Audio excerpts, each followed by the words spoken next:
So I want to show this fence. We rebuilt this using used boards. Kind of wanted it to look a little rustic, and it does. And this wire, we had to pull two of these metal posts out, and they had concrete on them, and it was a chore getting it out. But this is the fence that me and my oldest son helped build for my youngest son, or middle son, sorry. Anyway, so check this out. I'm quite proud of this.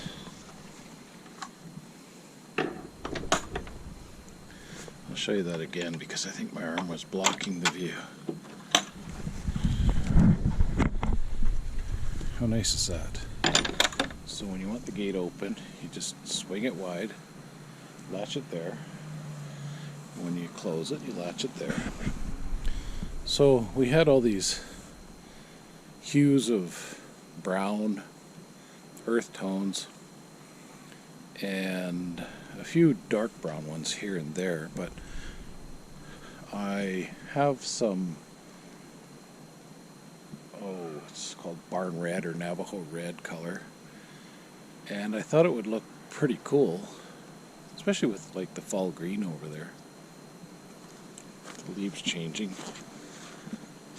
just to make it more interesting, you know. And I think it turned out really well. I think it's a very nice fence. Again, on the runners, I employed the same thing. See, this is a 5-inch spiral spike, galvanized. The reason you use galvanized is these are treated posts, and the treatment will actually eat through a regular steel nail over time. So anyway, we pre-drilled these, and we nailed on an angle down in like that, and so it would go into, you know, the thicker part of the wood, because if it was straight in too close to the edge, it could split the post. So we did this for strength, and I've used this system 25 years ago, and it holds forever, and it's a very strong system. So we also we had to rebuild his back fence. This fence was falling over. These are some of the old fence boards here, and it was just rotting and falling apart. And it, you know, he couldn't keep the dog in the yard. And anyway, so this is the part we rebuilt in the back. And again, we used a couple of colors, you know, just to make it more interesting, because, you know, we pre-stained the boards before we installed them, and made this very nice gate in the back. I think we'll probably throw a third hinge on there eventually, but so you can see the end of the fence dividing my son and the neighbors. And I'd kind of like to show it from the neighbor's side. I'll see what I can do, but this fence is slick, you know. I've had this old pull latch for a long time, and just so you can see what it looks like from the alley. Eventually we're gonna carry on. I gotta watch this because it will actually, it could latch on me if it hits hard. We're gonna put double gate doors, just like the gate up front back here, so, you know, he can get his yard with a vehicle if he wants to. But you know, it's, well, you could say it's poo brown and other poo brown, or you could say it's chocolate milk brown with dark chocolate brown. Anyway, and those are old prefab panels that are starting to fall apart.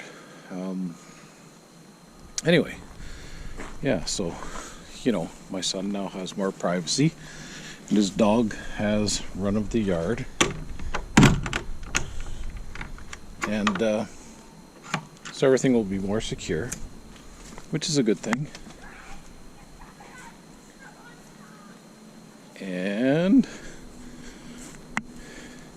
we had to trim his tree, unfortunately. Well, it was too close to the power line, so that needed to be done. Then there was another branch of the tree that was damaging the roof of the house, or the shed, so that had to be removed. But yeah, I'm quite proud of how this turned out. I think you know, I shouldn't pat myself on the back too hard, but I think it's actually a thing of beauty. We reattached the neighbor's fence, but this is their view. And, you know, I call that a nice fence. Look how nice it looks with the fall leaves, you know. And it's just a little brighter, a little more cheerful than just your standard blah, single color fence. And, yeah, the neighbor doesn't want to chip in for the construction of this fence, which, well, I guess, you know, that's life with other people, but, yeah. Building fences aren't cheap. These days they charge $50 a foot. And, you know, I haven't measured the length of this one, but I'll bet you it's 80 feet. I will determine that. Anyway, that's enough for now.